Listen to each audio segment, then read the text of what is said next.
Kenze ebyobugagga byo by'olina essaawa zino sente tozituyanidde bakuwa. Njagala uwulize bulungi vidiyo eno. N'ogenda n'ozimba apartment, n'ogenda n'ozimba ennyumba, n'ogenda n'ogula emmotoka. Abakazi bafiira mu malwaliro nga bagenze okuzaala. Abaana bafa tewali ddagala. Bw'olimba ensi ogamba mbu obugagga bwo obujje mu kuyimba. Nedda ssebo sente bakuwampe. Wagenze n'ovuma epase n'omulangira obwavu. Kenzo leka gamba nti oli mugagga. Naawe obadde muto oli mwavu. Naye sente ozifunye mbukulu ate sente zizoofunye bakuwampe gavumenti yezikuwa. Bali abasajja buweerijjako jjenje. Liri jjenje gali abasajja gaali mayenje. Baali basajja bayimbi nga mayenje gayimba. Ne Kenzo oli kanyenyenkule. Kenzo ye mwabapye eggwanga. Mwabalidde sente ziwuwa omusolo. Bannansi bakaaba. Tewali kibazaako. Lekeraawo muganda wange Kenzo, lekeraawo. Kenzo bw'oba oli mugagga ogaggawadde bukulu osegeera naye mu buto obubadde tuzirina. Wavumye epase titalina kyalina mwavu. Ovumye abayimbi abafedde abawumuladde emirembe obagambye bafa tebalina wadde ennyumba, tebalina ssente, baavu. Osegeera leka kulemba nsi. Sente ezaali zimbye amalwaliro baziwa mmwe. Sente ezaali zimbye enguudo baziwa mmwe. Sente ezaali badde zigula amadagala, ezaali badde zigula enguudo. Kenze ebyobugagga byo by'olina essaawa zino sente tozituyanidde bakuwampe. N'ozifuna n'ogenda n'ozimba apartment, n'ogenda n'ozimba ennyumba, n'ogenda n'ogula emmotoka. Abakazi bafiira mu malwaliro nga bagenze okuzaala. Abaana bafa tewali ddagala. Bw'olimba ensi ogamba mbu obugagga bwo obujje mu kuyimba.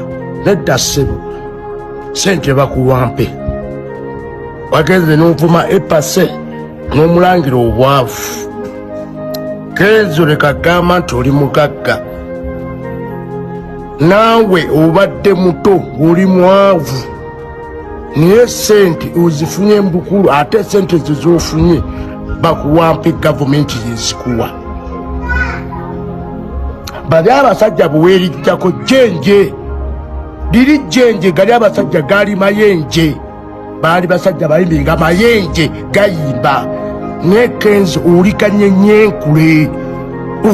Kapere kansoke mupozinge mukaawo musoke munjogere ku nsonga eyo kubanga omusajja ayogedde ekituufu, ayogedde facts n'azijja naga nti muna Kenzo kanyenyenkule bayasajja bayimba. Lwaki vidiyo eno ngikuletedde mu kiseera kino kubanga tuli mu byobufuzi ebyakasammeeme. Uganda tetereranga kubanga ebyobufuzi bya Uganda tebitereranga. So ebyobufuzi jukira ebifuga Uganda yonna kivola bate ne music naye ate yayingira mu politics ow'amaanyi ennyo mu kuyingira mu politics. Ate Kenzo naye bwe yajjira ate najja ate engeri gy'alinamu akakwate ne ba gavumenti eriko n'agamba yabagamba nti mutabani wa Sefari ne bagamba mutabani wa mulwanyi munnaffe uyo n'awasanya mutoro basimanya mutoro yamuwasa saategera bulungi awo. Naye nga kyenkugamba saaba zino kyolina omumanya nti Kenzo yavayo ate n'akola statement etali ya makulu wanaajerega balala bano bayimbi bakadonkamu bayimba Uganda bonna ng'alaga nti bo mu mulembe gwabwe be basinze okukola ssente mu Uganda era be basinga ssente. Era examples yawa example era example ya Bebe Kulu. Abayimbi betumanya abenyigidde ddala ennyo mu politics w'eggwanga Uganda ng'ate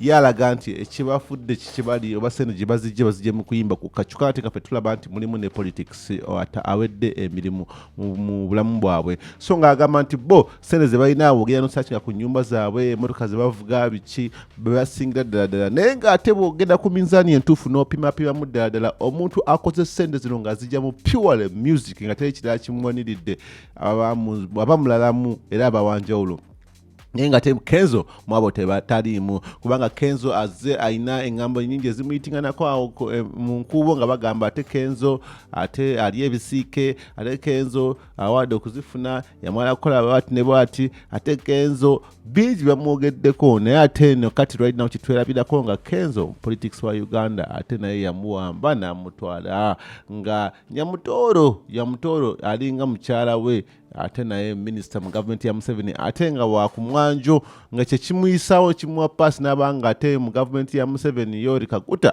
ye atwalibwa ddala ng'okumwanjo twawalako wano mu biseera bya campaign nga ye yali ayisawo abayimbi era bafunamu n'obutakkanya ne big size Bebe Cool olw'ensonga nti waliwo abayimbi bye yali ayagala okuyisaawo ate nga Bebe Cool tabaagala kwegamba n'otekawo n'obutakkanya n'embeera etaaliwo nga ntuufu yabaviirako okulwanagana olwa ssente z'omuwi w'omusolo kati kikiwewunya n'ogamba ddala woba ng'oli muyimbi lwaki ate ssente zikubeesawo na muwi wa musolo lwaki tikwe tofuuka wa bya misolo tumanya nti ssente zetukuwa yes tukuwa direct wabula ate nga weerimbika mu buyimbi kyokka ssente ne bakuwaza muwi wa musolo omuntu atunda ennyaanya atayagala kumanya music wo atunda ennyaanya ku street ya college commando atunda obunyama bonna abantu abali abawansi abonaabonaawo either baagala ba tebaagala ssente ze bakola zigenda mu nsawo ya Kenzo ate ze ziriisa famire na buli kimu kati kugamba wovayo ate n'oddulira abayimbi abakulira ddala hard work nga ye muziki gwe gumubeesezaawo abasajja ba Lord Fred Sebat abasajja bano ba Muwire Mukaabya abasajja bayimba kadonga ba Paulo Kafero ba legend abashapize music industry y'eggwanga Uganda